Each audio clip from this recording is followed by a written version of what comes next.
ହିନ୍ଦୁ ଧର୍ମ ଅନୁସାରେ କୌଣସି ଶୁଭ କାର୍ଯ୍ୟ ବା ପୂଜାପାଠରେ ସ୍ୱସ୍ତିକ ଚିହ୍ନ କରାଯାଏ। ଏଥିପାଇଁ ନିଜ ଘରେ ସକାରାତ୍ମକ ଶକ୍ତି ବୃଦ୍ଧି କରିବାକୁ ମୁଖ୍ୟ ଦ୍ୱାରର ଉଭୟ ପାର୍ଶ୍ୱରେ ଏକ ସ୍ୱସ୍ତିକର ପ୍ରତୀକ ତିଆରି କରନ୍ତୁ। ଘରର ମୁଖ୍ୟ ଦ୍ୱାର ଉପର କିମ୍ବା ବାମ ଡାହାଣ ଭାଗରେ ଲାଲ ସିନ୍ଦୁରରେ ଶୁଭଲାଭ ଲେଖନ୍ତୁ। ଶୁଭଲାଭ ଲେଖିବା ଦ୍ୱାରା ଘରେ ସୁଖ ସମୃଦ୍ଧି ବଢ଼େ। ଘରର ମୁଖ୍ୟ ଦ୍ୱାରରେ ସନ୍ଧ୍ୟାବେଳେ ପ୍ରତିଦିନ ଦୀପ ଲଗାନ୍ତୁ, ଯାହାଦ୍ୱାରା ସକାରାତ୍ମକ ଶକ୍ତି ଘରେ ପ୍ରବେଶ କରିପାରିବ।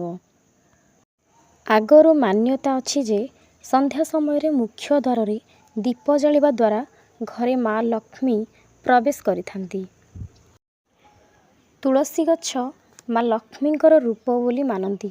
ଘରର ମୁଖ୍ୟ ଦ୍ୱାର ପାଖରେ ତୁଳସୀ ଗଛ ବି ରଖିପାରିବା, କିନ୍ତୁ ଧ୍ୟାନ ରଖିବ କି ତୁଳସୀ ଗଛ ଯେମିତି ଶୁଖି ନଯାଏ।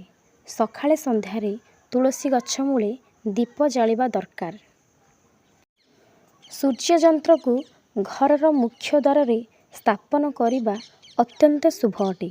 ଏହା ସହିତ ଘରକୁ ମନ୍ଦ ଆଖି କିମ୍ବା ନକାରାତ୍ମକ ଶକ୍ତିରୁ ରକ୍ଷା କରାଯାଇପାରିବ।